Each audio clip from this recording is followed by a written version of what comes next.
నేను గురుకులంలో ప్రథమ స్థానంలో నిలిచాను. శబాష్ బాహు శబాష్, నన్ను తల ఎత్తుకునేలా చేసావు. ఇంతకీ బల్లా ఎక్కడా? అదుగో వస్తున్నాడు. కట్టప్ప, నాకు కొన్ని రోజులుగా ఆరోగ్యం బాగోలేదు, అందుకే నేను గురుకులానికి వెళ్ళలేకపోయాను. సరే, వెళ్ళి విశ్రాంతి తీసుకో. పదమామ, మనం కూడా వెళ్ళి వ్యాయామం చేసుకుందాం. చూసారా మీ అందరూ, బాహు తల్లిపాలు తాగడం వల్ల ఎంతో బలవంతుడయ్యాడు. బల్లా తల్లిపాలు తాగకపోవడం వల్ల ఎంతో బలహీనుడయ్యాడు. చూసావా బాహు ఎంత బలవంతుడయ్యాడో? ఇంకా చాలా ఉంది, చూస్తూ ఉండులే. సర్లే చూద్దాం. ఆఫ్టర్ 20 years, 20 సంవత్సరాల తర్వాత.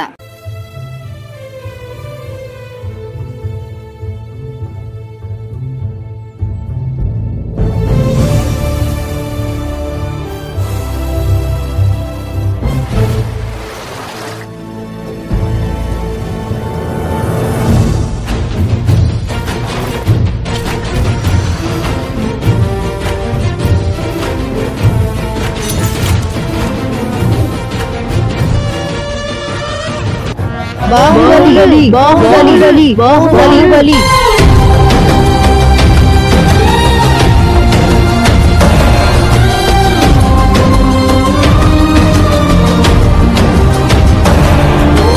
నేను దేవసేన. నేను అందరికన్నా బుద్ధిమంతుడు, బలవంతుడిని మాత్రమే పెళ్లాడుతాను. చూడు దేవసేన, నేను పులిపాలు తాగి పెరిగాను, అందరికన్నా నేనే బలవంతుడిని. చూడు దేవసేన, నన్ను ఎంచుకో, నేను తల్లిపాలు తాగి పెరిగాను, నేనే అందరికన్నా శక్తివంతుణ్ణి, బలవంతుణ్ణి. సరే, నేను మీకు ఒక పరీక్ష పెడతాను, అందులో నెగ్గిన వీరుణ్ణే పెళ్లాడుతాను. సరే బల్లా, ముందుగా నీకు మొదటి ప్రశ్న, ప్రేమంటే ఏంటి?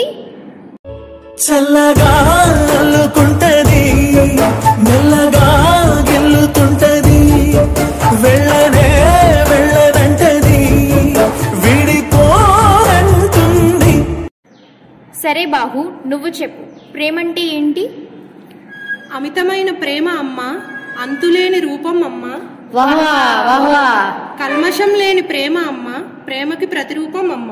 వాహ్వా వాహ్వా, బహు బాగా వర్ణించావు బాహు. సరే, ఇప్పుడు మరొక బల పరీక్ష చూద్దాం. సరే, భల్లా రాబల్లా, నీ పులిపాలు యొక్క బలం ప్రదర్శించు, రా. వస్తున్నా, కాసుకో బాహు.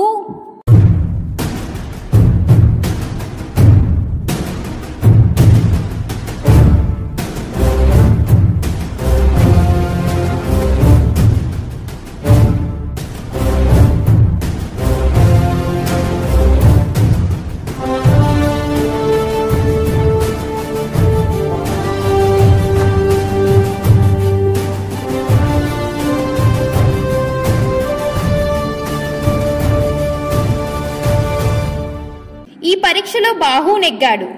ఇక నేను బాహు సొంతం.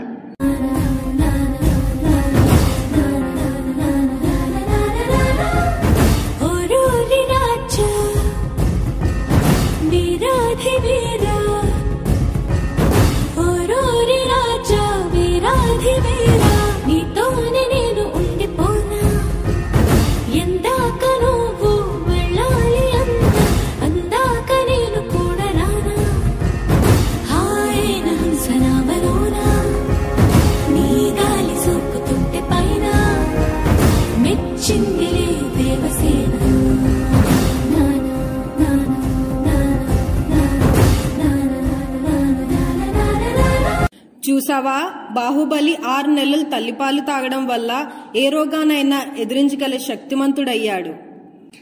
నువ్వు సరిగ్గా చెప్పావు. తల్లిపాలు తాగడం వల్ల బాహుకి కూడా చాలా పోషకాలు లభించాయి. కాబట్టి పుట్టే ప్రతి శిశువుకి కేవలం తల్లిపాలు మాత్రమే ఇవ్వాలి. నీకో విషయం తెలుసా, ఇప్పుడు దేవసేన ఒక బిడ్డకు జన్మనిచ్చింది.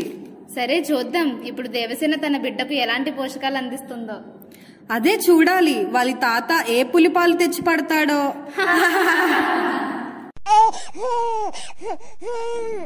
ఊరుకో మహేంద్ర, ఊరుకో. ఏమైంది దేవసేన? బిడ్డ పాలను తాగటం లేదు రాజమాత. చూడు దేవసేన, బిడ్డకి పాలు పట్టే విధానం ఇది కాదు. బిడ్డను కిందకి పెట్టి నీ ఒంటికి ఆనించి నీ రొమ్ము బిడ్డకి వీలుగా ఉండేలా పెట్టాలి.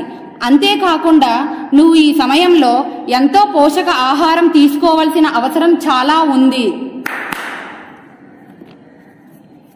ఇంతటి అధిక ఆహారమా?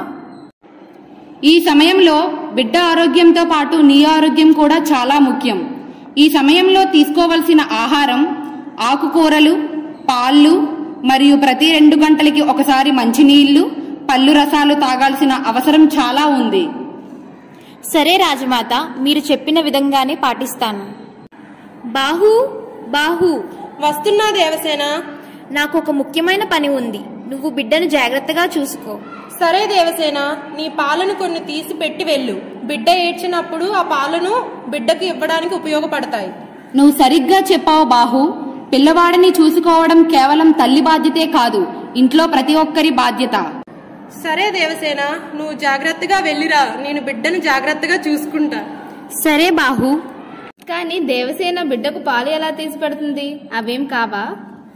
నన్నైతే ప్రజలు 4 గంటల వరకు రూమ్ టెంపరేచర్ లో ఉంచొచ్చు, ఇంకా ఒక రోజు ఫ్రిడ్జ్ లో ఉంచొచ్చు. వహ్వా వహ్వా, నీలో చాలా లాభాలున్నాయే. చూసావా, బాహుబలి దేవసేన మరియు రాజమాత ఎంత గొప్పగా వివరించిందో. బిడ్డని చూసుకోవడం ప్రతి ఒక్కరి బాధ్యత. అవునా? కానీ నేను బిడ్డను చూసుకునే బాధ్యత కేవలం తల్లిది మాత్రమే అనుకున్నాను. బిడ్డని చూసే బాధ్యత కేవలం తల్లిది మాత్రమే కాదు, ఇంట్లో ప్రతి ఒక్కరిది. శిశు సురక్ష మనందరి బాధ్యత. Thank you.